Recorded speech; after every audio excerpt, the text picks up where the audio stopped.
وقال الله تعالى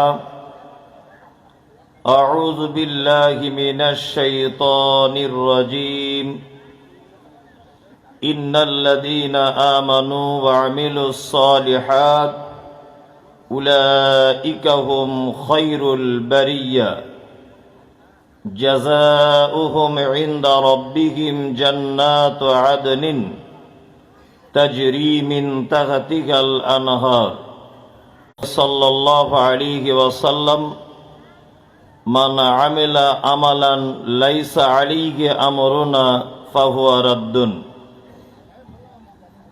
আজকের বিশিষ্ট মানুষগণ, শ্রোতা হিসাবে যারা এসেছেন আসছেন, নারী পুরুষ আবাল বৃদ্ধ বনিতা নির্বিশেষে সকলকে জানাচ্ছি আন্তরিক শুভেচ্ছা, ভালোবাসা, প্রেম, মোবারকবাদ। আমি আরবিতে আল্লাহর প্রশংসা আদায় করেছি, তথাপিও আমি একজন পিওর বাঙালি, ওই জন্য বাংলাতেও আল্লাহর প্রশংসা আদায় করছি যে মহান রব আমাদেরকে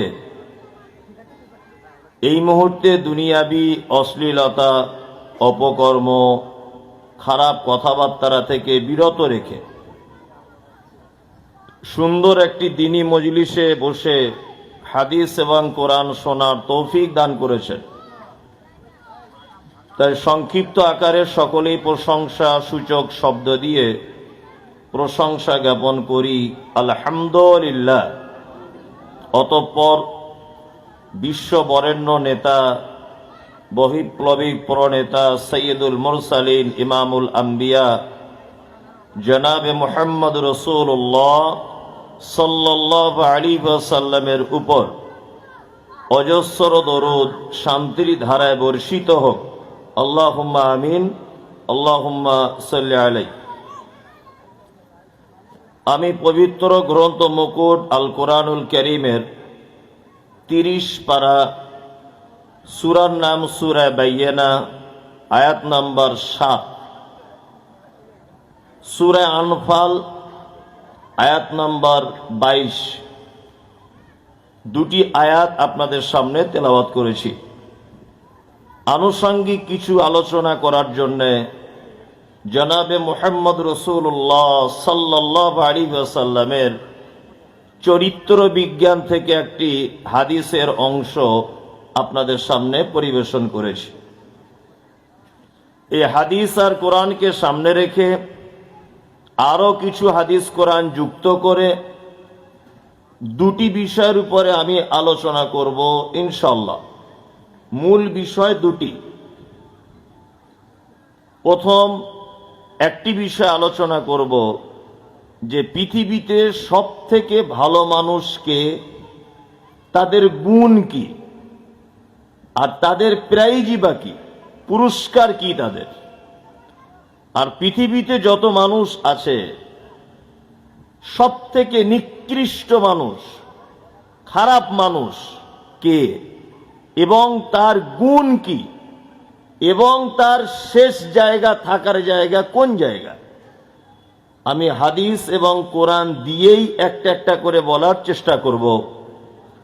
তবে আল কোরআন হুজ্জাতুল লাকা ওয়া আলাইকা, কোরআনের একটা বৈশিষ্ট্য হচ্ছে যে কোরআন কখনো আপনার বিপক্ষে চলে যাবে, আবার কখনো পক্ষে থাকবে। আপনি নামাজ পড়েন 5 ওয়াক্ত, যদি বলি যে নামাজীদের এই প্রাইজ আছে, তাহলে আপনার পক্ষে থাকলো কোরআন। আবার যদি বলি বেনামাজি তার থাকার জায়গা জাহান্নাম, হাবি যাবি, কবরে আযাব, মারাত্মক কিছু, তাহলে ওর বিপক্ষে চলে গেল, যে বক্তা আমাদের বিপক্ষেই বলছে। ওই জন্য কারোর মন রাখারাখি কিছু নয়, হাদিস কোরআনে যেটা আছে ওটা বলে দিতে হবে। কে উঠে চলে গেল, কে থাকলো, কে থাকলো না, ওসব দেখে কোনো লাভ নেই। আমাকে আল্লাহ সুবহানাহু ওয়া তাআলা এখানে 50,000 বছর আগে,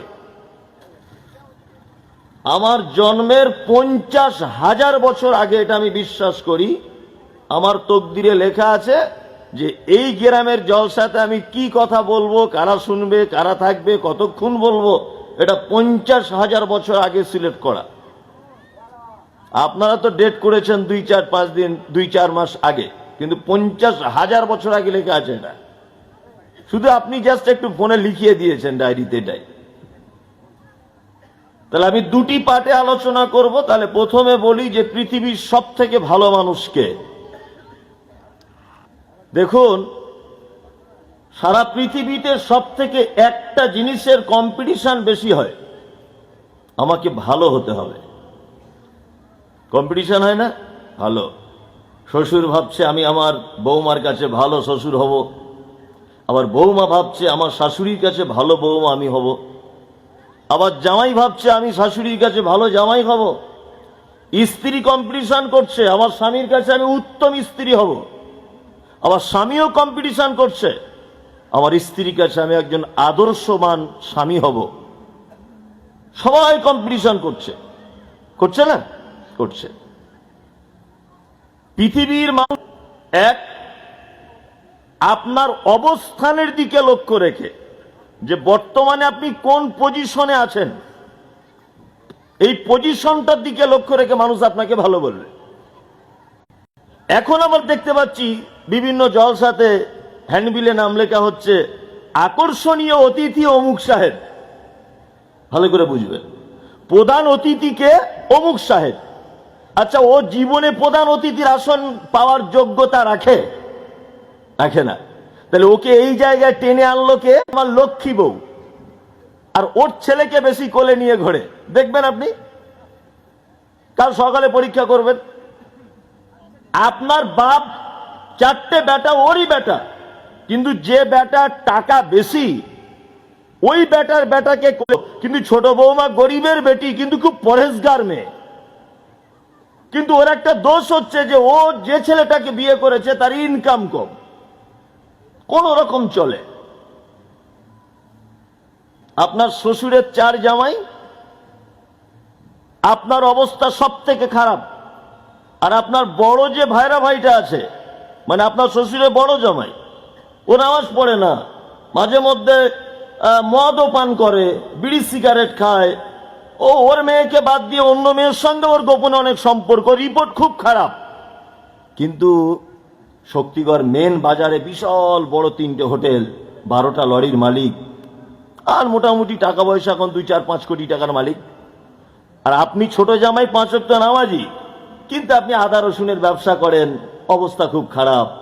আপনার শাশুড়িকে যদি কেউ জিজ্ঞেস করে তোমার 4টে জামাইয়ের কোন জামাইটা ভালো, ও এক চান্সে বলবে আমার বড় জামাই ভালো, কারণ ওর মেয়েকে সুখে রাখতে পেরেছে। তার মানে পৃথিবীতে টাকার অবস্থানের দিকে লক্ষ্য রেখে মানুষ আপনাকে ভালো সার্টিফিকেট দেয়, তাই না? জি। আমার আল্লাহ কি বলছেন? পৃথিবীতে ভালো কারা? এ তো দুনিয়ার মানুষের দেওয়া সার্টিফিকেট, এর কোনো দামই নেই।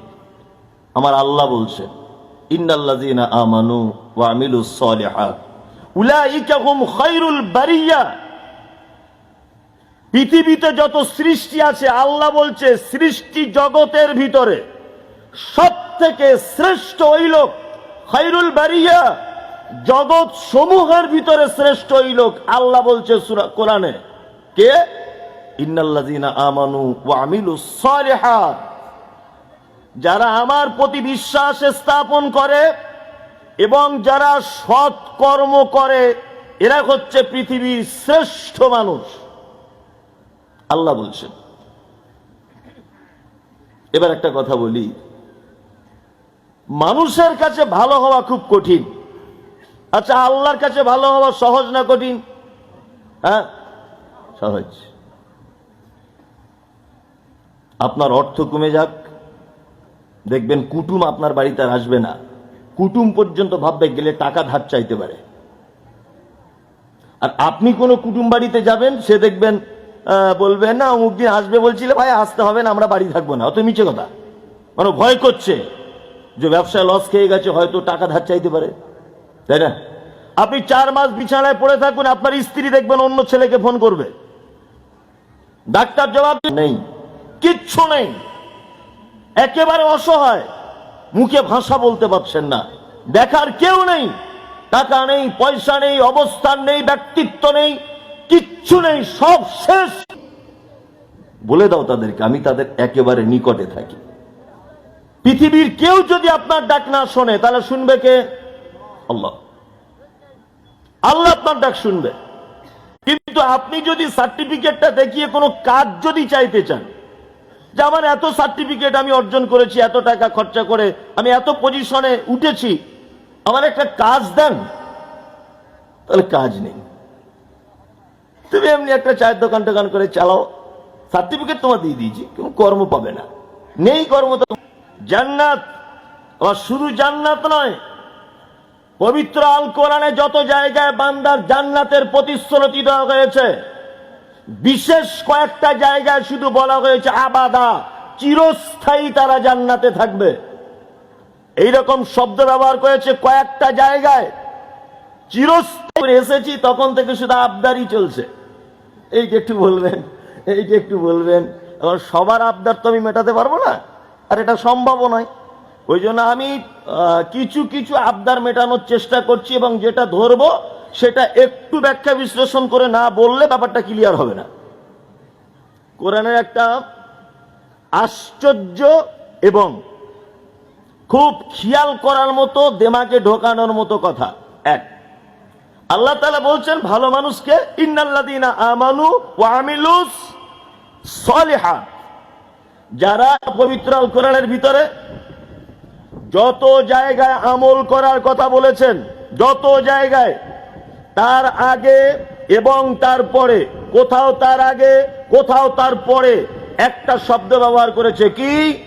ওয়া আমিলুস সলিহাত, সৎ কাজ করো, আমলে সলেহ, এবং যারা সৎ কর্ম করে। চলুন আপনি সূরা মুলকের ভিতরে আল্লাহ তাআলা বলছেন আল্লাযী খলাকাল মাউতা ওয়াল হায়াতা, হায়াত আর মাউত এই জন্য আমি সৃষ্টি করেছি, লিয়াবলুয়াকুম আইয়ুকুম আহসানু আমালা, তোমাদেরকে পরীক্ষা করা হবে যে তোমাদের ভিতরে আহসানু আমালা। আমলের আগে কি শব্দ এসছে? আহসানু, মানে উত্তম আমল কে করে। তার মানে বুঝতে পারা যাচ্ছে আমলে ভেজাল আছে। আমলে কি ভেজাল আছে? আমলে যদি ভেজাল না থাকবে তা, আমি বাস্তববাদী লোক, তো এই পানিটা কোন একটা কোম্পানি তৈরি করেছে, মানে প্যাকিং করেছে, পানি তো আল্লাহ, এটা প্যাকিংটা সে করেছে। প্যাকিং করার পরে দেখবেন ও লিখে দিয়েছে 100% পরিশুদ্ধ বা 100% শুদ্ধ, 100% খাঁটি, লিখেছে না? প্লেন বলে দিতে পারতেন তোমরা আমল করো, আমল করো।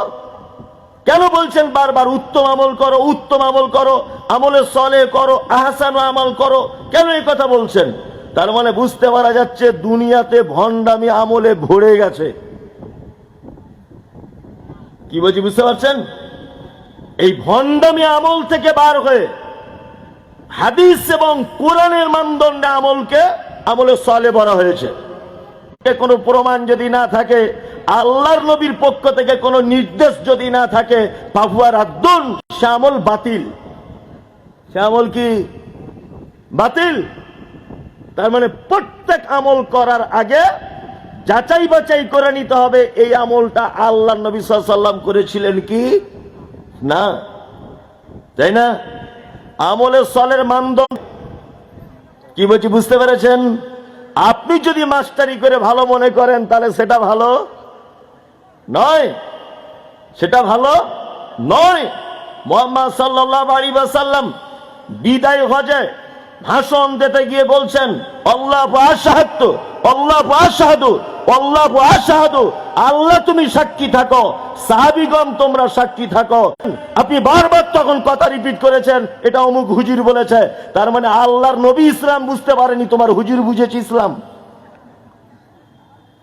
আল্লাহর নবী ইসলাম বুঝতে পারেনি, তোমার হুজুর ইসলাম বুঝেছে। অথচ মোহাম্মদ সাল্লাল্লাহু আলাইহি ওয়াসাল্লাম, আপনি তো বেশ চালাক লোক, আপনি তো খুব চালাক লোক।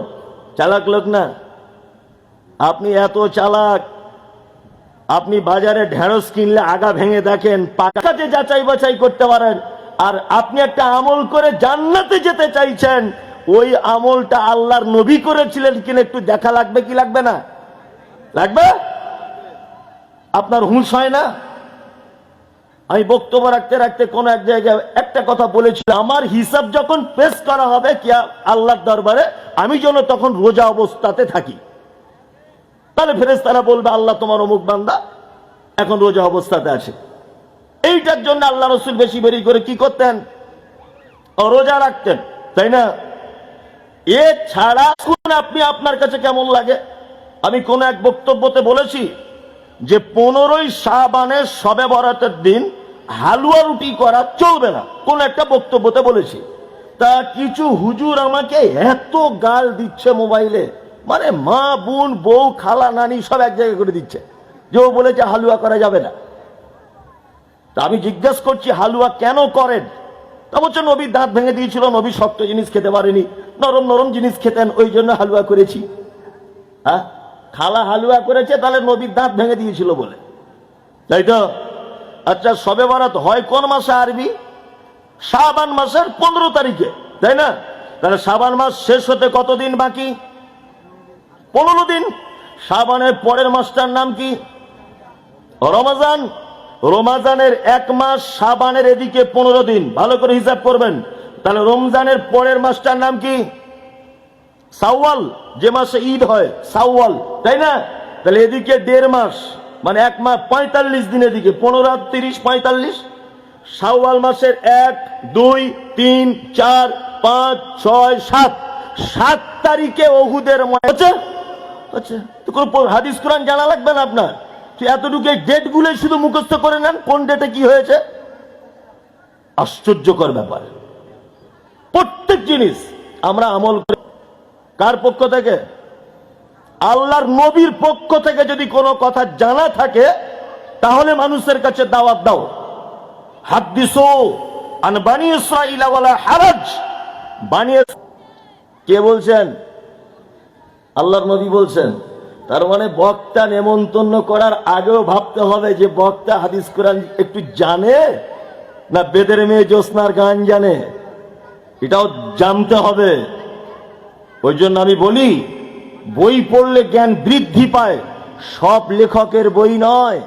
সমস্যা নেই, লক্ষ লক্ষ বাঙালি বক্তার বক্তব্য চলছে, আপনি যার তার একটা বক্তব্য শুনে নিলেন, বিভ্রান্তি ছড়িয়ে দিলেন না, এটা নয়।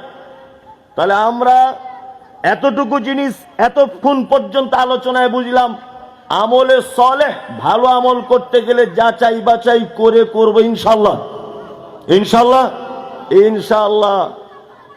তবে একটা কথা বলি, যাচাই বাছাই করাও মুশকিল। মানে গল্পটা প্রচুর জ্ঞান আছে, হাসি লাগতে পারে, তবে হাসবেন না। আমি হাসানোর জন্য উদ্দেশ্য করে বলছি না, আমি এটা বলছি কেন, গল্পের মাধ্যমেও কিছু জ্ঞান আছে এই জন্য বলছি। একটা লোক আমেরিকায় থাকে, আমেরিকায়, বুঝলেন? ফটফট করে শুধু ইংলিশে কথা কিনি, জায়গা জমি আছে, ওখানে গিয়ে বাঁধবো আর তার একটু দুধ টুধ পান করব। এই জন্য সকালবেলা 50,000 টাকার একটা বান্ডিল নিয়ে ও মেমারির কোনো একটা গরুর হাটে ও গরু কিনতে যাচ্ছে। রাস্তাতে ওর বন্ধু শফিকুলের সাথে ওর দেখা। শফিকুল বলছে, আরে খান সাহেব যাচ্ছেন কোথায়? তা বলছে, এতদিন তো আমেরিকায় ছিলাম, সুখের জীবন যাপন করলাম, বাড়ি এসে না তো বিপদে পড়ে যাবে। আর ওই আমেরিকায় থাকা লোক, গরু টরু অনেকদিন চেনে না, বয়স হয়ে গেছে। হাটে গিয়েই দেখছে একটা নাদুস নুদুস চেহারা এঁড়ে গরু আছে বাঁধা। এঁড়ে গরু দুধ দেয়, তাই না? এখন ও গরুর মালিককে গিয়ে বলছে, ভাই দাম কত, দাম কত? তা বলছে এত টাকা দাম।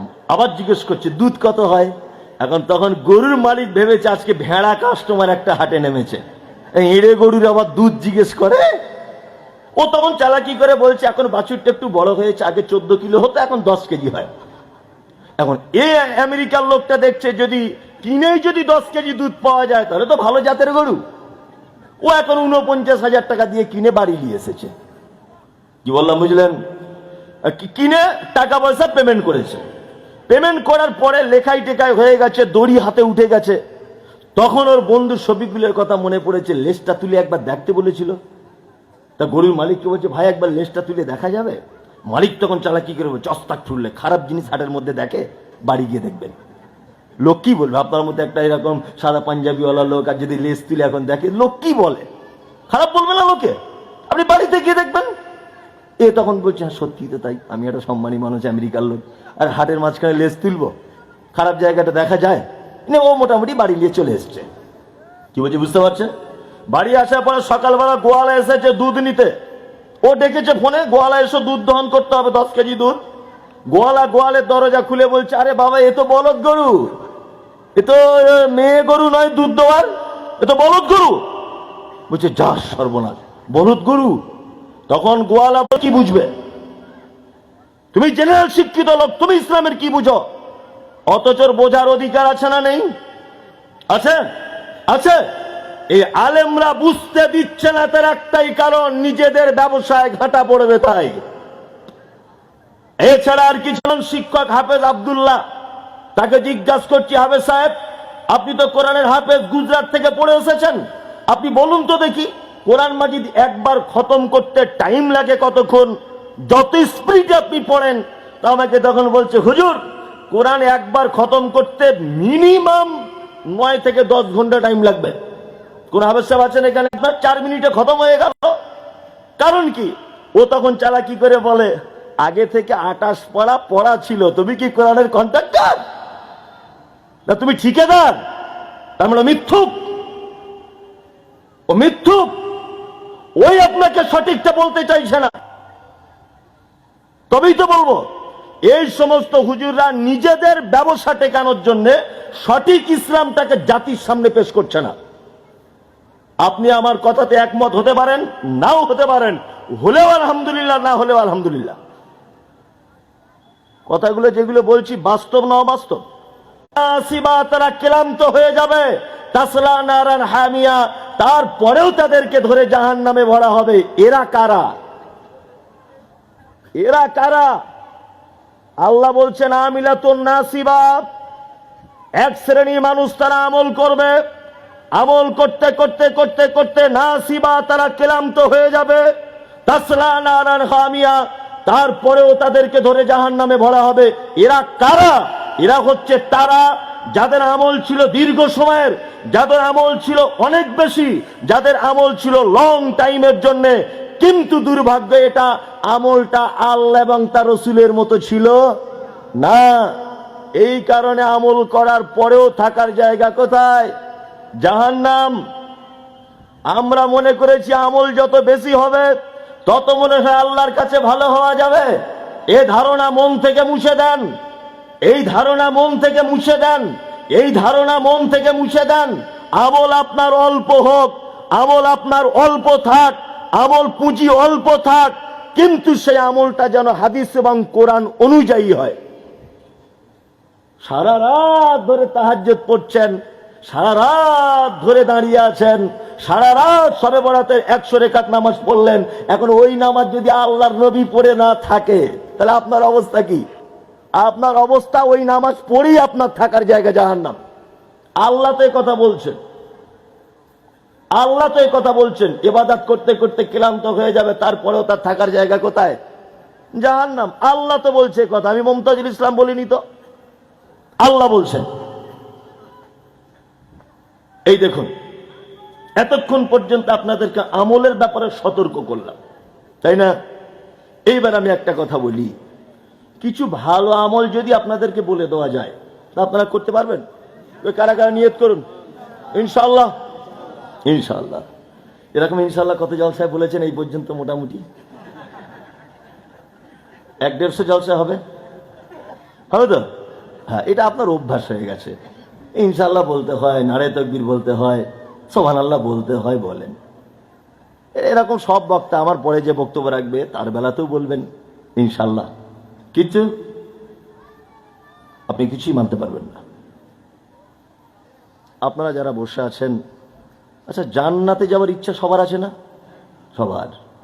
এখানে বসে আছে সুদখোর, মাতাল, বুনের জমি ফাঁকি দিয়েছে ও লোকটাও আছে, জাকাত দেয় না ও আছে, প্রকাশ্যভাবে গোপনভাবে সুদের টাকা খায় ও আছে, আছে না? সেও মাথার চুলটা তার উস্কা খুস্কা, পরনে ভালো কাপড় নাই, পরনে ভালো কাপড় নাই, চুলুসকা কুসকা, আঁচড়ানো নাই, দেখতেও খুব একটা ভালো নয়। আল্লাহর নবী কাছে বলছেন, আল্লাহর নবী আমি কনভার্ট মুসলিম, মানে আমি টাটকা ইসলাম গ্রহণ করেছি, তা আপনি এক কাজ করুন, আপনি জবেদ হোসেন, যদি আপনিও যদি জান্নাতে যেতে চান এই 5টা জিনিসের উপরে দাঁড়িয়ে থাকলেই কোথায় জান্নাত যাওয়া যাবে। 1 নম্বর কথা আল্লাহর নবী বললেন, তাবুদুল্লাহ, সর্বক্ষেত্রে গোলামি করবে কার? আপনি দেন সেটা কার জন্যে? আল্লাহর জন্যে। আল্লাহ ছাড়া কারোর ইবাদত করা যাবে না, গোলামি করা যাবে না। মুহাম্মদ সাল্লাল্লাহু আলাইহি ওয়াসাল্লাম বলছেন, তাবুদুল্লাহ, হাজার ওলি আউলিয়া কারো চলবে না, শুধু গোলামি কার? জোরে বলুন, আল্লাহ। আল্লাহ ছাড়া কারোর কোনো গোলামি করা চলবে না। 2, ওয়ালা তুশরিক বিহি শাইয়া। এই জান্নাতে মাইকটা ডিস্টার্ব করছে, মাইকওয়ালা ভাই ঠিক করুন। এইটা কখনো কখনো মিস হচ্ছে, ওটা কখনো কখনো চলছে, এটা ঠিক করুন। এই বক্সটা কখনো কখনো মিস করছে, ঠিক আপনি বুঝেন না। শিরকের ব্যাপারে আমার এখন মোটামুটি 10-20 মিনিট আলোচনা হবে। শিরিক কাকে বলে দেখুন, শিরিক কাকে বলে, মজা কেমন লাগে, আর মজাও যেমন লাগবে, উঠে পালাতেও মন চাইবে, আর বসা যাবে না, আর হলো না। আপনি চলে গেলেও আমি অন্তত আল্লাহকে তো গিয়ে এটা বলবো যে আল্লাহ সত্যটা বলেছিলাম, ওরা সব চলে গিয়েছিল, এটা আমি বলে দেবো আল্লাহকে। শিরক, মুহাম্মদ সাল্লাল্লাহু আলাইহি ওয়াসাল্লাম বলছেন, জান্নাতে যদি যেতে চাও কখনো শিরিক করো না। শিরিকের একটু 10-20 মিনিট আমাকে টাইম দেন, শিরিকটা একটু বলি। দেখুন, লোক 50 বছর পর্যন্ত 4 বার হজ করেছে, 3 বার ওমরা করেছে, লাখ লাখ টাকা দান করেছে, ওর ভালো কাজের শেষ নেই। 5 ওয়াক্ত নামাজি, 1 মাস রোজা রাখে, কারো সাগে মাসে থাকে না, খুব ভদ্র নম্বর মানুষ, 50 বছর। তার মানে এই ব্যাপারে বলার দরকার আছে না নেই? আপনারা বলুন, আছে? আছে। একদম সাথে সাথে বাতিল। শিরক শব্দের অর্থটা কি? শাব্দিক অর্থ হচ্ছে, আমরা কিছু শব্দ পাড়াগ্রামে ব্যবহার করি, যে এই জমিটায় আমার 2টো বোন শরিকদার আছে, বলি না শরিকদার। এই পুকুরে 5 জন শরিক আছে, পাড়াগ্রামের ভাষায় গুলো হয় না? হ্যাঁ, শরিক মানে পার্টনারশিপ, তাই না? তার মানে এই পুকুরে আরো 2 জন পার্টনার আছে। শিরিক মানে আল্লাহ রুজির ভাগে বিভক্ত, কয় ভাগে? 2 ভাগে। আর একটা জিনিস জেনে নেন, জান্নাতে যেতে গেলে 3টে জিনিস লাগে। কটা? একটুখানি করে কথা বলুন, ভালো লাগবে। কটা জিনিস? 3টা। 1, ঈমান থাকতে হয়, মুসলিম হতে হয়। 3, ভালো করে ঈমান চলে যাবে, আমল চলে যাবে, মুসলিমও থাকবে না। ভালো করে বুঝবেন, বড় শিরক যদি কেউ করে, ঈমান চলে যাবে, আমল নষ্ট হবে, মুসলিম থাকবে না, তাহলে জান্নাতে যাওয়ার অপশন আর থাকলো না। 2, ছোট শিরক যদি কেউ করে, ঈমান চলে যাবে, আমল, তাহলে জান্নাতে যাওয়া হলো না। ছোট শিরক যদি কেউ করে, ঈমান নষ্ট হবে, আমল নষ্ট হবে, কিন্তু সে মুসলিম থাকতে পারবে। তার মানে ছোট শিরক করলে একটু অপশন আছে বেঁচে থাকার, আবার তওবা করলে মাফ হয়ে যাবে। কিন্তু বড় শিরক করলে আর গোলাম হোসেন লাইন নাই। এবার ওলামাগণ, মুহাদ্দিসগণ, ফাকিহগণ, জাত, আল্লাহ হচ্ছে একক সত্তা, তাই না? আল্লাহ কয়জন? হ্যাঁ, একক। আল্লাহ একক, দ্বিতীয় কেউ নেই। খ্রিস্টান ভাইদের ধারণা 3 জন আল্লাহ, ঈসাও আল্লাহ, ওর মা মারিয়ামও আল্লাহ, আল্লাহ, তাই না? জি, তাদের 3টে আল্লাহ। আবার কিছু মানুষের ধারণা যত কল্লা ততই আল্লাহ, এক একজনের এক একটা হবে। আমাদের স্রষ্টা কয়জন? একক।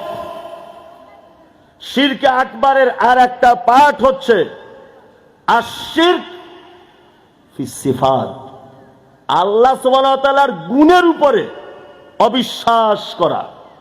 আল্লাহর গুণের উপরে কি করা? অবিশ্বাস করা।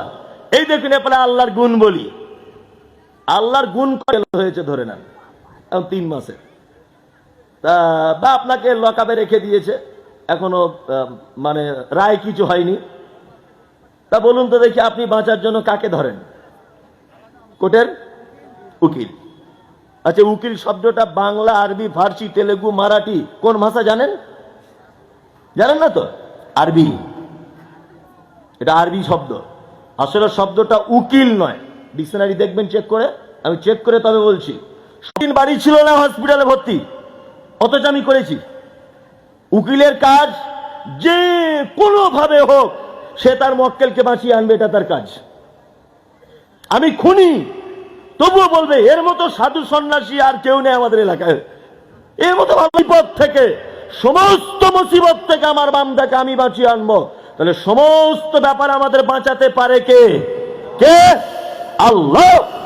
আপনি শিরক আকবার তখন করবেন বিপদে যখন আপনি পড়েছেন, আল্লাহকে না ডেকে যখন মাদুলি লাগিয়েছেন, আল্লাহকে না ডেকে যখন চাদর চড়িয়ে দিয়েছেন, আল্লাহকে না ডেকে যখন মাজারে সেজদা দিয়ে দিয়েছেন, সঙ্গে সঙ্গে আল্লাহর ওয়াকিল নামক নামটাকে আপনি অপমান করে দিলেন।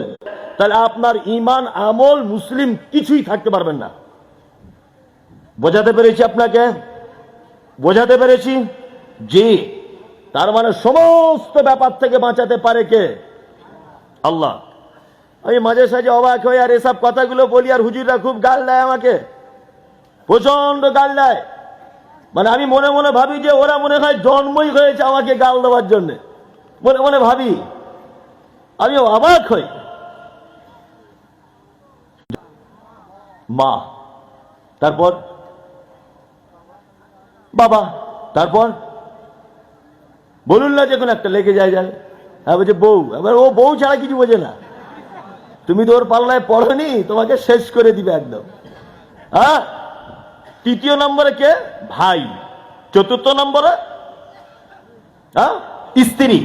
এটাও কোরআন মাজিদে আল্লাহ তাআলা বলছেন সূরা তাওবাতে, কি বলছেন? কুল ইন কানা আবাউকুম ওয়া আবনাউকুম ওয়া ইখওয়ানুকুম ওয়া আজওয়াজুকুম ওয়া আশিরাতুকুম ওয়া আমওয়ালুন ইকতারাবতুমুহা। অতি মহব্বতের জিনিস রয়েছে তার ভিতরে 1 নম্বরে আবাউকুম, পিতামাতার প্রতি মহব্বত বেশি, ওরা বেশি মহব্বতের জিনিস। 2 আবনাউকুম, তোমার সন্তান সন্ততি। 3 ইখওয়ানুকুম, তোমার ভাই 3 নম্বরে। 4 আজওয়াজুকুম, তোমার স্ত্রী। 5 আশিরাতুকুম, নিকট, তোমার উপার্জিত সম্পদ থেকে নির্মাণকৃত তোমার বাড়ি।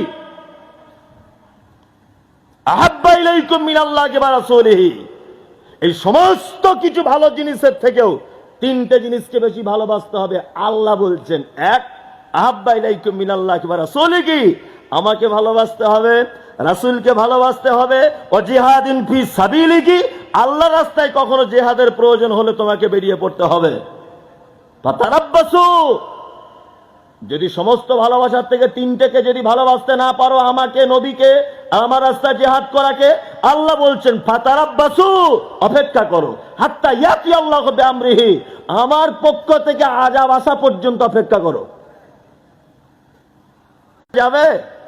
আমাদের কবরে এসে সেজদা দিলে, চাদর দিলেও বাঁচা যাবে? আপনাকে একটা কথা বলছি, কোরআন আপনি জানেন না, এই জন্যই মূর্খামিটা আপনার ভিতরে আছে। এইটা ধরে নেন, আমার দিকে ফিরুন, এটা কিয়ামতের মাঠ। যারা আছেন আমার দিকে ফিরুন, একটা জিনিস দেখাচ্ছি, এটা কিয়ামতের মাঠ। ধরে নেন এটা কিয়ামতের মাঠ, বিচার চলছে। মমতাজুল ইসলামকে আল্লাহ, আমি আচ্ছা আচ্ছা চলো এখানে দাঁড়াও। আমি দাঁড়ালাম। আল্লাহ তুমি জাহান্নাম থেকে বাঁচাও, মানুষকে বোঝানোর জন্য বলছি। ফেরেশতাদেরকে অর্ডার দিচ্ছে, এই 4 জনা ধরো, মমতাজুলকে ধরে জাহান্নামে নিয়ে যাও। নাউজুবিল্লাহ, আল্লাহ জাহান্নাম থেকে বাঁচাও। না, আমাকে 4 জন ফেরেশতা জাহান্নাম থেকে নিয়ে যাচ্ছে। উনি আমার ভাই, ওই যে প্রথম যিনি আছেন, তারপরে যিনি আছেন ইনি আমার বাপ। ধরে নেন এখানে আছে একজন আমার স্ত্রী, আর এইখানে একজন আছে আমার ছেলে। 4 জন দাঁড়িয়ে আছে, আমার বাপ আছে, আমার স্ত্রী আছে, আমার বেটা আছে, আমার ছেলে আছে, সব এখানে দাঁড়িয়ে আছে। আচ্ছা বলুন তো, ফেরেশতারা আমাকে যখন টানতে টানতে নিয়ে যাচ্ছে, ফেরেশতাদের হাত থেকে আমার আব্বা মা, আমার স্ত্রী, আমার সন্তান বাঁচিয়ে, ফিরুল মারউ মিনাকি ওয়া উম্মিহি ওয়া আবি ওয়া সাহিবাতিহি ওয়া বানি, কিয়ামতের দিন গর্ভধারণকারী মা তার বেটার কোনো উপকার করতে পারবে না। বাপ তার সন্তানের কোনো উপকার করতে পারবে না, ভাই তার ভাইয়ের কোনো উপকার করতে পারবে না, স্ত্রী তার স্বামীর কোনো উপকার করতে পারবে না। আরে যে মা 10 মাস পেটে রাখলো সে যদি উপকার করতে না পারে, তুমি যার মুরিদ হয়ে জান্নাতে যাবার চেষ্টা করছো, তোমার পীর সাহেবের বাড়ি তোমার থেকে 80 কিলোমিটার দূরে, ও তোমাকে বেশি ভালোবাসে না তোমার মা বেশি ভালোবাসে? আল্লাহ বলছে মা বাঁচাতে পারবে না তো তোমার কোন পীর সাহেব তোমাকে বাঁচাবে বলো? আল্লাহ বলছে মা বাঁচাতে পারবে না। মা বেশি ভালোবাসে না হুজুর বেশি বাসে? মা মা প্রতিদিন দৈনন্দিন পেপার পত্র পত্রিকা দেখেন, মোবাইলে ভিডিও দেখেন গানের, মোবাইলে ভিডিও দেখেন নায়ক নায়িকাদের, মোবাইলে ভিডিও দেখেন অশ্লীলতা, কিন্তু আপনার কাছে আমার দুঃখ থেকেই গেল যে আপনার বাড়িতে একটা বাংলা কোরআন মাজিদ নেই, দুটো হাদিসের কিতাব নেই। এত দামি বাড়ি, টিভি রাখার জায়গা আছে 42 ইঞ্চি, অসুবিধা নাই। আপনার বাড়িতে শোকেস, আলমারি, ড্রেসিং টেবিল, আপনার শ্বশুরের দেওয়া খাওয়াঙ্কর। তাহলে শিরকের দ্বিতীয় পর্যায়ে চলছিলাম, আর শিরক ফি সিফাত, আল্লাহর গুণের ব্যাপারে শিরক যদি কেউ করে সেটা শিরকে আকবার। রুজির মালিক কে বলুন? আল্লাহ। রুজির মালিক আল্লাহ। আল্লাহ শুধু রুজির মালিক নয়, একটা কথা বলছি দেখুন আপনার গায়ের লোম খাড়া হয়ে যাবে। আল্লাহ শুধু রুজির মালিক নয়, কেমন রুজির মালিক এটা আগে দেখুন। আল্লাহু আকবার। মানে সব কথাগুলো যখন ভাবি, মানে আমি গাড়িতে যখন বসে থাকি, আমার ড্রাইভার চালায়, আমি পিছনে পড়ি, অনেক কিছু ভাবতে ভাবতে আসি, অনেক কিছু ভাবি যে আজকে এখানে যাব, এই কথাগুলো এখানে বলতে হবে আমাকে, এত লোক থাকবে, আমার স্ত্রী, আমার ছেলে মেয়ে, আমার পরিবারে এই কটাই লোক, আর কেউ নেই, ভাইটাই কেউ নেই, আমি একাই। এটা বোঝানোর জন্য বলছি কিন্তু। তা আপনি একদিন হঠাৎ ফোন করলেন আমাকে, মুমতাজুল ভাই, আমাদের গ্রামের সবাই আপনার খুব ভক্ত, তা আমরা আগামী জুম্মার দিন 35 জন আপনাদের বাড়িতে যাব আপনার সঙ্গে দেখা করতে। আমি জিজ্ঞেস করছি ভাই জুম্মার আগে আসবেন না জুম্মার পরে? তো বলছি জুম্মার আগে যাব, আপনার মসজিদে জুম্মাটা পড়ে, আপনার মাদ্রাসার মসজিদে জুম্মা পড়বো, পড়ে খাওয়া দাওয়া করে চলে আসবো। তা আমি এখন জিজ্ঞেস করছি ভাই আপনাদের জন্য কি ব্যবস্থা করব? তা একজনা বলছে ডাল ভাত করবেন। ডাল ভাত। আমি আমার স্ত্রীকে বললাম 35 জনের ডাল ভাতের ব্যবস্থা করো। আবার একজন উনি ফোন করে আবার দ্বিতীয়বার বলছেন না ভাই একজনা আছে বিরিয়ানি ছাড়া খায় না, ও খুব বিরিয়ানি পছন্দ করে। আমার স্ত্রীকে বললাম তাহলে ওর জন্য একটু বিরিয়ানি ব্যবস্থাও করো। আবার একবার ফোন করে বলছে না সে গন্ডগোল হয়ে গেছে ভাই, গরুর গোছে একজন খায় না, একটু দেশি মুরগি হলে সুবিধা হয়। 35 জন লোক 35 সম্ভব না, সম্ভব নয়। তার মানে সামান্য 35 জনের যদি এই অবস্থা হয়, আমার আল্লাহ কেমন রুজির মালিক। গরুতে যেটা খায় ছাগলে সেটা খায় না, মানুষ যেটা খায় শ্রীগালে সেটা খায় না, কুকুরে যেটা খায় বিড়ালে সেটা খায় না, ছাড় পোকাতে যেটা খায় আরশোলাতে সেটা খায় না, মাছিতে যেটা খায় মৌমাছিতে সেটা খায় না, বিড়াল যেটা খায় ইঁদুরে সেটা খায় না, কেঁচো যেটা খায় আরেকটা উদ্ভিদ সে সেটা খায় না। এক কথায় পৃথিবীতে যত প্রাণী যে আহারের যার প্রয়োজন হয় প্রত্যেকের আহার আলাদা আলাদা করে ব্যবস্থা করেন তিনি কে? আল্লাহ।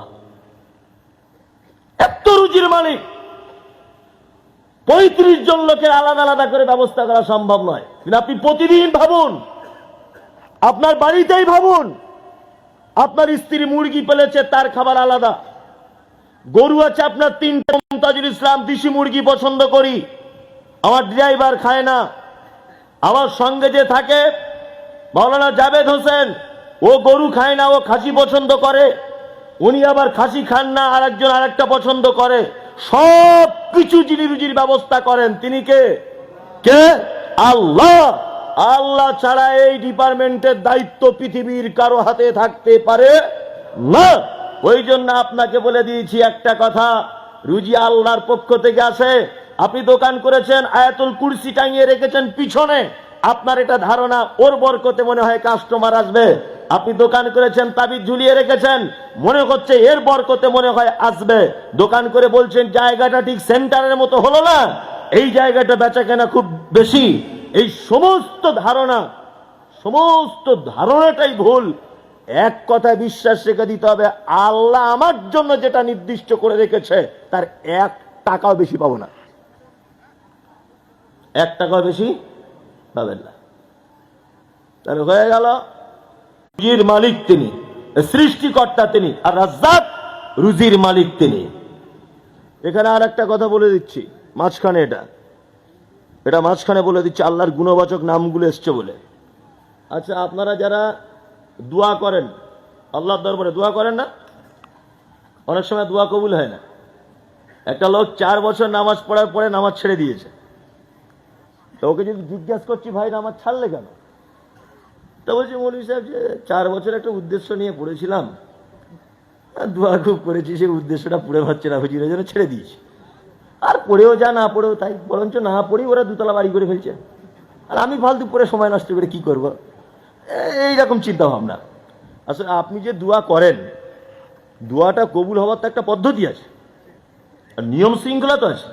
আচ্ছা, এখন এক্স MLA নেই, আমি ভাইয়ের নামটা ঠিক জানি না, যাই হোক, তা নরম মানুষ দেখেই মনে হলো, আল্লাহ ওনার হায়াতে তাইয়্যিবা দান করুক। তা মাইকটা বক্তব্য দিতে আছেন, আপনি বড় মাপের মানুষ, একটু মাইকটা খারাপ হয়ে গেছে ভাই, দেখুন তো, ওই MLA হোক, MP হোক, মন্ত্রী হোক, রাষ্ট্রপতি হোক, আচ্ছা উনি মাইকের কোনো উপকার করতে পারবেন? পারেন না। ওনাকে যদি বলি যে আমার ওই কৃষক বন্ধুর টাকাটা ঢুকছে না, একটু আপনি ব্যবস্থা করে দেন, উনি পারবেন, উনি এটা পারবেন, কিন্তু উনি মাইকের কোনো উপকার করতে পারবেন না। আমার ঘর এসেছে, কিন্তু ঘরটা আটকে যাচ্ছে, টাকা আসছে না, যদি ওনাকে বলি, উনি এখানে ওখানে ফোন টোন করে এদিক ওদিক করে, রাজনৈতিক মানুষ, উনি ঠিক ব্যবস্থা করে দিতে পারবেন, ওটা ওনার পক্ষে সম্ভব, কিন্তু মাইকের উপকার উনি করতে পারেন না। কিন্তু ওইখানে একটা ছেলে দাঁড়িয়ে আছে, হাফ প্যান্ট পরে, মাথায় চুল টুল খুব খারাপ, বড় বড় হাতে নখ, কিন্তু মাইকের ভালো মিস্ত্রি। ওকে যদি বলি, বাবু মাইকটা খারাপ হয়ে গেছে, ও এলে উপকার হবে কি হবে না? হবে। তার মানে যে জায়গায় যার প্রয়োজন, সেই জায়গায় তাকে ডাকতে হয়। কি বলছি বুঝতে পারছেন? আপনার এবার খুব টাকার দরকার পড়েছে, খুব টাকার দরকার, মসজিদে গিয়ে বলছেন, আল্লাহ টাকা দাও, আল্লাহ টাকা দাও, আল্লাহ যেমন হোক করে ব্যবস্থা করে দাও। এই দোয়া সহজে কবুল হবে না, আমি মুমতাজুল ইসলাম বলছি। সংসারে অশান্তি, আপনি দোয়া করছেন, আল্লাহ শান্তি দাও, আল্লাহ শান্তি দাও, এই দোয়া সহজে কবুল করা হবে না, অসম্ভব। পাপ করেছেন আপনি, দোয়া করছেন, আল্লাহ আমাকে ক্ষমা করে দাও, আল্লাহ ক্ষমা করে দাও, এই দোয়া সহজে কবুল হবে না। তখন হাত তুলে আল্লাহকে বলতে হবে, ইয়া রাজ্জাক, হে চরম রুজির মালিক, তুমি রুজির ব্যবস্থা করে দাও। সংসারে অশান্তি চলছে, তখন বলতে হবে, ইয়া সালাম, হে চরম শান্তিময়, তুমি আমার সংসারে শান্তি দাও। আল্লাহর পক্ষ থেকে করুণা দরকার, দয়া দরকার, রহমত, হে চরম ক্ষমাশীল, ইয়া গফফার, ইয়া গফফার, তুমি আমাকে ক্ষমা করো, তুমি ক্ষমাশীল। বারবার আল্লাহকে এই বলে ডাকতে হবে। এইখানে একটা পদ্ধতি বলে দিলাম, আল্লাহকে যখনই ডাকবেন তার গুণবাচক নামের মাধ্যমে ডাকবেন, ইনশাআল্লাহ। সব সময় আজকে মনে মনে হবে কি হবে না? সবাই একটু নিজের প্রশংসা পছন্দ করে, করে কি করে না? করে। সবাই একটু নিজের প্রশংসা পছন্দ করে। আপনি যদি আল্লাহকে আল্লাহ বলেই যদি শুধু বয়সে যদি একটা সেজদাও যদি জীবনে দেন, সেটা কার জন্য? আল্লাহর জন্য। আর শিরক ফিল আকীদা, বিশ্বাসগত শিরক। বিশ্বাসগত শিরক বুঝেন? বিশ্বাসগত শিরক বুঝেন? বৃহস্পতিবারের দিন বাঁশ কাটতে নেই, এটা শিরক। বিশ্বাসগত শিরক। আতুর ঘরে যে মেয়েটার বাচ্চা হয়েছে, খালি হাতে বার হতে নেই, একটা লোহার জিনিস নিয়ে তবে বার হতে হয়, এটা শিরক। শিরক নয়? বাচ্চা ছেলেকে নিয়ে আমার বৌমা দাঁড়িয়ে আছে দুপুর 12টায়, বৌমাকে ধমকি দিয়ে বলছে, বৌমা আমার পোতা মারা যেতে পারে, নজর লেগে যাবে। তা বলছে, আব্বা কি করব? বলছে, হাঁড়ির তলার কালিয়া সরিষার তেল নিয়ে এরকম করে এক জায়গায় মারো, এরকম করে এক জায়গায়, পাছায় 2 জায়গায় মেরে লাও, নজর লাগবে না। এটা বিশ্বাসগত শিরক। কি বলছি বুঝতে পারছেন না? গাড়ি চালাচ্ছিল ড্রাইভার, হঠাৎ করে ট্যাক করে ব্রেক মেরে দাঁড়িয়ে গেছে, প্যাসেঞ্জারদের কপাল ভুলে গেল। ড্রাইভারকে জিজ্ঞাসা করা হচ্ছে, কেন দাঁড়ালেন? বলছে, বিড়াল চলে গেল সামনের দিক দিয়ে। আরে ও তো বিড়াল নিজেই বাঁচার জন্য ছুটছে। বিশ্বাসগত শিরক। বাজার থেকে গরু কিনে আনলে পায়ে পানি দিয়ে তবে ঘরে ঢোকাতে হয়, এটা বিশ্বাসগত শিরক। বৃহস্পতিবারে গরু জবাই করা যায় না, এটা বিশ্বাসগত ভাবে শিরক। পায়ে জুতো পরে ধানের উপর দিয়ে হাঁটা যায় না, এটা বিশ্বাসগত শিরক। মহিলারা ভাতের হাঁড়িতে লাথি মারতে পাবে না, এটা বিশ্বাসগত শিরক। সকালে দোকান খুললে বৌনি কাস্টমারকে ধাত দিতে নেই, এটা বিশ্বাসগত শিরক। সকালে কার মুখ দেখে যে উঠেছি, আজকে আমার সায়েদি খারাপ, এইটা বিশ্বাসগত শিরক। বিশ্বাসগত শিরক আর শিরক ফিল আকীদা আকবার। বিশ্বাসগত শিরকটা হচ্ছে শিরকে আকবার। মনে থাকবে, মনে থাকবে। বিশ্বাসগত শিরক হচ্ছে শিরকে আকবার। এই বিশ্বাসগত শিরক যদি কেউ করে, তিনটে জিনিস নষ্ট হবে, ভুলে যাবেন না, আমি ভুলিনি। ঈমান চলে যাবে, আমল চলে যাবে, মুসলিম থাকতে। ফলাফল কি? লোকমান হাকিম তার বেটাকে ডেকে বলছেন, ওয়াইয ক্বালা লুকমান লিইবনিহি ওয়া হুয়া ইয়াইযুহু ইয়া বুনাইয়া লা তুশরিক বিল্লাহ ইন্নাশ শিরকা লাযুলমুন আযীম। লোকমান হাকিম তার বেটাকে ডেকে বলছেন, বেটা, পৃথিবীতে যত পাপ রয়েছে, পৃথিবীতে যত অন্যায় রয়েছে, পৃথিবীতে যত অপরাধ রয়েছে, সব থেকে নিকৃষ্টতম খারাপ, সব থেকে বড় পাপ, তার নাম শিরক। আর সেটা সব থেকে বড় জুলুম, অত্যাচার। শিরিক যারা করে তাদের নাম কি? শিরিক যারা করে, শিরকে আকবার যারা করে তাদের নাম কি? না, শিরকে আকবার যারা করে তাদের নাম মুশরিক। তাদের নাম কি? মুশরিক। যারা শিরকে আকবার যারা করে, এই দেখুন একটা কথা বলি, এই জায়গাটা আল্লাহকে বাদ দিয়ে যদি একবার কোন গাছ, 113 নম্বর আয়াত আল্লাহ তাআলা বলছেন, মা কানা লিন নাবিয়্যি ওয়াল্লাযীনা আমানু আন ইস্তাগফিরু লিল মুশরিকিন। এই যারা শিরিক আকবার, বড় শিরিক যারা করে তারা মুশরিক। আল্লাহ তাআলা বলছে, আলাউ কানু উলি কুরবা, সেই লোকটা যদি। আর একটা কথা আপনাকে বলে দিচ্ছি, খুব ভালো করে বুঝে নেন, যেখানে শিরিক হয় সেই জায়গাতে বেশি যাবেন না, কারণ সেই জায়গাতে বেশি গেলে আল্লাহর আযাব চলে আসতে পারে। যেখানে খুব বেশি শিরিক যেতে পারেন। আর একটা মসজিদ জেরুজালেমে মসজিদে আকসা, এই তিনটে মসজিদ নেকির উদ্দেশ্যে যেতে পারেন। আর একটা মসজিদের ফজিলত সম্পর্কে হাদিস এসেছে, আল্লাহ নবী সাল্লাল্লাহু আলাইহি ওয়াসাল্লাম বলছেন, কেউ যদি বাড়ি থেকে অজু করে মসজিদে কুবা, মানে নববী থেকে 3 কিলোমিটার ডিস্টেন্স, মসজিদে কুবাতে গিয়ে যদি কেউ 2 রাকাত সালাত যদি আদায় করে, আল্লাহ নবী বলছেন একটা উমরা হজ করলে যত নেকি, তত নেকি তার আমলনামাতে তুলে দেওয়া হবে। পৃথিবীতে গুরুত্বপূর্ণ জায়গা হচ্ছে 3টা। কটা? আর একটা হাদিস থেকে জানতে পারলাম, আর একটা মসজিদ মসজিদে কুবা। কাবা, নববী, আকসা, কুবা, এই 3টে জায়গায় আপনি যদি জিয়ারত করেন আপনি নেকি পাবেন, কোনো সমস্যা নেই। এছাড়া যত জায়গা আছে মানুষ যায় জিয়ারতের জন্য, এক জায়গাতে গেলে 4 আনা নেকি নেই, 4 আনা নেকি নেই। দিল্লি, বোম্বাই, আজমির, কাশ্মীর, যেখানে যত জায়গায় আপনি মাজার আছে, মসজিদ আছে, যেখানেই যান 10 পয়সা নেকি আপনি পাবেন না, একদম পাবেন না। নেকির উদ্দেশ্যে যাবেন না, এমনি ঘুরতে যান আলাদা ব্যাপার, টাকা অনেক বেশি আছে, ঘুরে এলেন, বেরিয়ে এলেন, এগুলো আলাদা ব্যাপার। নেকি হবে এই উদ্দেশ্যে যাওয়া যাবে, আর কোথাও নেকির উদ্দেশ্যে যেতে পারবেন না।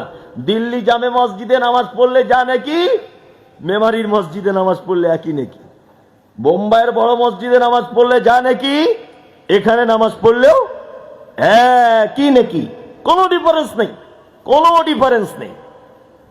আল্লাহ আলহামদুলিল্লাহ, যারা পড়েন না আপনাদের ব্যাপারে শুধু আমি একটা কোরআনের আয়াত বলে দিচ্ছি, দার আকলমান ইশারায় কাফিয়াস। ভালো মানুষদের জন্য এই এতটুকুই যথেষ্ট, কোরআনের আয়াতটা। এই দেখুন আমার দিকে ফিরুন, আর এ জান্নাতে, এ জান্নাতে আল্লাহ কোরআন মাজিদে বলছেন, মা সালাকাকুম ফি সাকার ক্বালু লাম নাকু মিনাল মুসাল্লিন। একজন সাকার নামক জাহান্নামীকে জিজ্ঞাসা করা হবে, মানে এ আমাকে জিজ্ঞাসা, জাহান্নাম সমাজে একটা বড় রোগ হয়েছে, এই রোগ সম্পর্কে আপনাকে বলে দিই, রাগ করলে করুন, গাল দিলে সামনে দেবেন, পিছনে দিলে গীবত হবে, এটা বলে দিচ্ছি। কিছু বলার হলে সামনে বলবেন, পিছনে বলবেন না। পাড়া গ্রামে যখন কোনো লোক মারা যায় তখন মাইকে অ্যানাউন্স করে মসজিদে, আসসালামু আলাইকুম, অনুগ্রহ করে শুনবেন, 12টা 10 বাজে মসজিদে চলে যাও। মুয়াজ্জিন মসজিদে গেল, আজান হচ্ছে, হাইয়া আলাস সালাহ। বিশ্ব নবী বললেন, মুয়াজ্জিন রে, পৃথিবীর মানুষ বড় স্বার্থপর। হাইয়া আলাস সালাহ মানে নামাজের দিকে আয়, নামাজের দিকে আয়। বিশ্ব নবী বলছেন, শুধু যদি তাদেরকে হাইয়া আলাস সালাহ বলে যদি সালাম, মসজিদে এসো, নামাজে গেল না। ফজরে আসসালাতু খায়রুম মিনান নাওম, ঘুমের থেকে নামাজ উত্তম, নামাজি চলে এসো, এলো না। লোক শফিকুল মারা গেল, এটা কি আদা রসুল আলার মাইক? 50 বছর মসজিদের মাইককে অপমান করেছে। আমি জানি এ কথা শুনলে আপনার কষ্ট হবে, আমি বুঝতে পারছি। 50 বছর আপনি আল্লাহর আহ্বানকে মিথ্যা মনে করেছেন, 50 বছর আপনি নবীজির শিক্ষা, আপনি এখনো মসজিদে আসছেন না। অবাক হয়ে যাচ্ছে যে এখন আপনি মসজিদে আসেন না। চলুন, আল্লাহ নবী বলছেন, সালাতুল মাকতুবা, ফরজ নামাজ ছেড়ে দিও না। তাহলে ভালো লোকেদের এতক্ষণ পরিচয় দিয়ে দিয়েছি, তাদের প্রাইজ জান্নাত সেটা বলে দিয়েছি, দিয়েছি না? দিয়েছি। আর একটা ভালো আমলও বলে দিয়েছি। এবার বলবো পৃথিবীর, বলছেন এই প্রাণীদের ভিতরে সব থেকে নিকৃষ্ট ওই প্রাণী, আল্লাহ বলছে, এটা আমি বলিনি। সূরা আনফাল 22 নম্বর আয়াত খুলে দেখুন, আল্লাহ বলছেন নিজে। কি বলছে?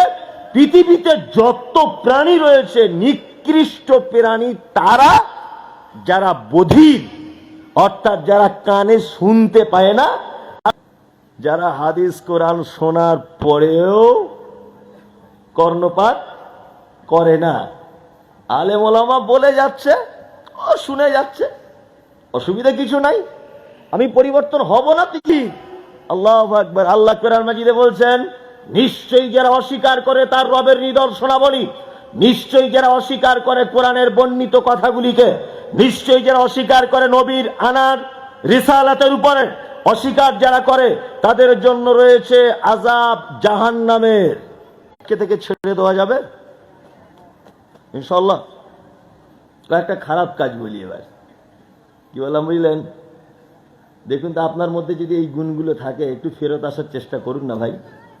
এক, আল্লাহ তাআলা বলছেন, ইয়া আইয়ুহাল্লাযীনা, ঈমান এনেছো, 4টে জিনিস হারাম এবং এই 4টে জিনিস শয়তানের কাজ। আল্লাহ বলছে রিজিসুম মিন আমালিশ শয়তান, এটা শয়তানরা করে, ভালো মানুষ করে না। কারা করে? শয়তান করে। এক, খামর, নেশাদার দ্রব্য, মদ হারাম করে দিয়েছি।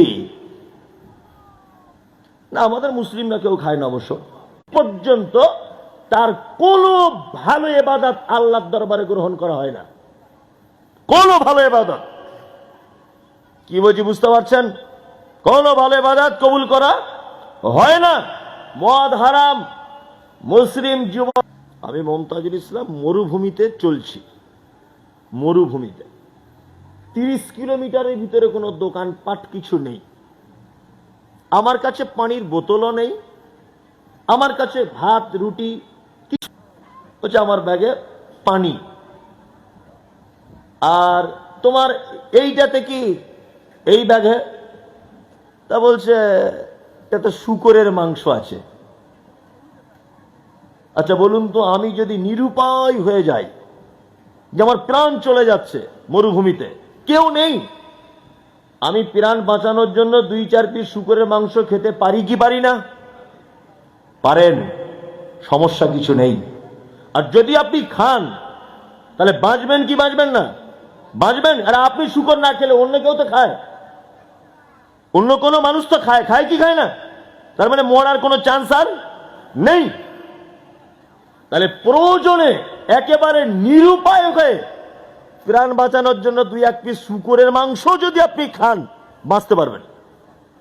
এখন ওই লোকটা চলে গেল, ধরে নেন আর একটা লোক আসছে, গোস আমি খেলাম না বা খেলাম, আর একটা লোক আসছে মুশকিরিন খামর ওকুল্লু খামরিন হারামুন। আল্লাহ রসুল বলছেন প্রত্যেক নেশাদার দ্রব্য হচ্ছে মদ, আর প্রত্যেক মদ হচ্ছে হারাম। যে নেশাদার দ্রব্য অল্প বেশি খেলে মাথার মস্তিষ্কের চাকা উল্টো দিকে ঘুরিয়ে দেয়, সেইটা ইসলামে খাওয়া হারাম। আপনারা গুল মাজেন, অনেক লোক মাজে। আচ্ছা, আপনাকে যদি একসঙ্গে 150 গ্রাম গুল বলি বসে বসে মাজো, মাথা ঘুরোটা খায়, এতটা খাওয়ার পরে তার মাথা ঘোরে? মাথা ঘুরবে না?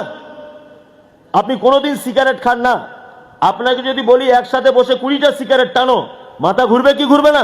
অবশ্যই এটা হারাম, চলবে না, অবশ্যই নিষিদ্ধ। কেউ কেউ বলছে মকরু, লাইন করে দিয়েছে, সরু লাইন। হুজুর কিছু হুজুর মকরু করে দিয়েছে, বলছি মকরু। মকরু মানে কি? মকরুর বাংলা বুঝো? মকরুর বাংলার অর্থ হচ্ছে অপছন্দনীয়। কি? অপছন্দনীয়।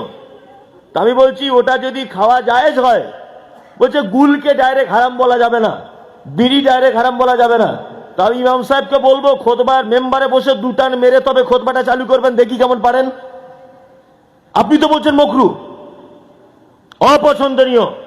একটা কথা মাথায় রাখবেন, যে কাজ জনসমক্ষ করতে লজ্জাবোধ করে ইসলাম তার পারমিশন দেয় না। এক গ্লাস পানি আমি এখন এমএলএ সাহেবের সামনে পান করতে পারবো কি পারবো না? জিনিস খেয়ে যদি মারা যায় অবশ্যই তার থাকার জায়গা জাহান্নাম, কারণ আত্মহত্যার সমান পাপ হবে। আল্লাহ এই প্রাণটা দেহটা দিয়েছে যত্ন করে রাখার জন্য। কেন তুমি বিড়ি টেনে নিজেকে ক্যান্সারে আক্রান্ত করলে? কেন তুমি গুটকা পান খেয়ে নিজেকে ক্যান্সারে আক্রান্ত করলে? তুমি আত্মহত্যার পাপী, তুমি নিজেকে শেষ করেছ। সমস্ত নেশার জিনিস যারা খান আপনারা তওবা করে দেন। আসসালাতু খায়রুম মিনান নাওম, আজান হয়েছে। আপনার উচিত ছিল মেসওয়াক দাঁতন করতে করতে করতে করতে মসজিদে যাওয়া, উচিত ছিল না? উচিত ছিল। ও দাঁতন করা বাদ দিয়ে বাড়ি থেকে বিড়ি টানতে টানতে মসজিদের অজুখানায় বিড়ি ফেলে, যে জিনিস বাপের সামনে খাওয়া যায় না, সেটা আল্লাহর দরবারে খাওয়া যায়? আপনি বলুন, কোন ছেলে তার বাপের সামনে বিড়ি টানতে পারে? হ্যাঁ, তা বাপের সামনে টানাটা যখন অপমানজনক মনে হয়, তা আমার রবের কাছে আমি মসজিদে যাওয়ার সময় বিড়ি টানবো? আপনি যদি ওখানে 10 টাকা দিয়ে সহযোগিতা করেন তাহলে তবুও সেটা হারাম। সাদেকায়ে জারিয়া যেমন মসজিদে দান করলে কিয়ামত পর্যন্ত নেকি হয়, মাদ্রাসায় দান করলে যেমন কিয়ামত পর্যন্ত